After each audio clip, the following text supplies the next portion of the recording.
Mr. President, I'm a firm believer in the American dream. People come to this country perhaps as legal immigrants, start with little, invest themselves in a lot of hard work because they don't have anything else to invest, provide for their families, maybe even eventually start a small business of their own, create jobs and a means to earn a livelihood for their employees. That's what I think most people think of when they think about the American dream. And it's built on an economic system known as capitalism, as distinguished from socialism. And capitalism has lifted more people out of poverty than any other economic system known to humankind. There are those that have a different point of view. They call themselves Democrat Socialists. I actually have here before me the Democratic Socialists of America web page that asks the question, what is democratic socialism? They start first with a criticism of capitalism. They say capitalism is a system designed by the owning class to exploit the rest of us for their own profit. That is an incredibly cynical and I think misguided view, but that's their opinion. And they go on to say we must replace it with democratic socialism.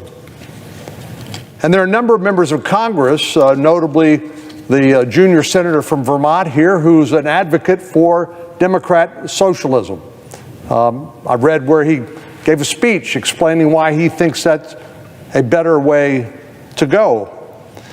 And then there are a number of members of the House, known colloquially as the Squad, who are members of the Democratic Socialists of America and advocate their particular point of view. Even though Joe Biden was elected President of the United States in 2020, he essentially has embraced the Democratic Socialist agenda. The Green New Deal, Medicare for all, free college, free child care, free everything. Well, to no one's surprise, once people called it what it was and what it is, it didn't make it very far. The American people experienced a severe sticker shock when they heard the cost of these proposals. One estimate pegged the cost of the Green New Deal at a whopping $93 trillion, an absolutely unfathomable amount of money. And much to our Democratic colleagues' surprise, families do not want the federal government managing every little detail of their lives, from making their child care arrangements to determining which doctors they can see, or rather, which doctors they can't see. Our Democratic friends found that socialism wasn't as popular as they hoped. But they weren't ready to give up on the bigger government dream, so they made a few marketing changes. They switched branding. They adopted a new strategy. And now what we are seeing, I believe, is the new socialism.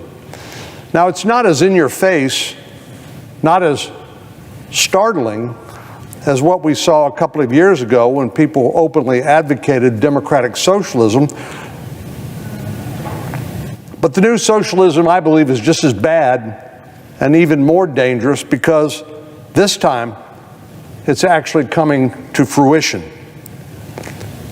You don't need to look very far. Just look at President Biden's claimed authority to, quote, forgive, close quote, student loans. The president announced that he would cancel student loans for millions of borrowers. Any family with a mortgage or car payment or credit card debt knows there's no such thing as canceling debt. Every dollar that was borrowed will have to be paid back by somebody. Traditionally, and legally, that responsibility lies with the borrower. The person who took out the tens of thousands or even hundreds of thousands of dollars in student loans without a thought about how they might eventually pay it back. But the president decided to throw tradition, personal responsibility, and I would argue the law out the window in favor of a socialist approach where everybody chips in. To state the obvious, not every taxpayer has outstanding student debt. Many of our fellow Americans never went to college. Many have very good paying jobs because they've pursued a trade, carpentry, plumbing, or the like. Or they may decide they want to be a teacher or perform some other work that doesn't pay perhaps as well as a Wall Street job.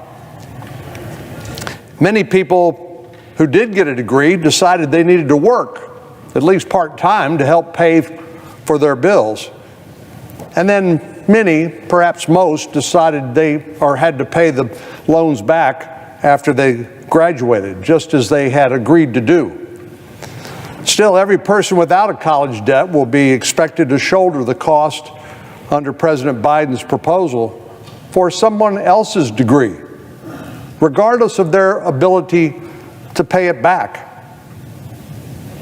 College degrees are not a public good that should be covered by tax dollars. We provide a lot of generous support for higher education, and we should. Pell Grants. Many colleges and universities have huge endowments that they use to give scholarships and financial aid to students.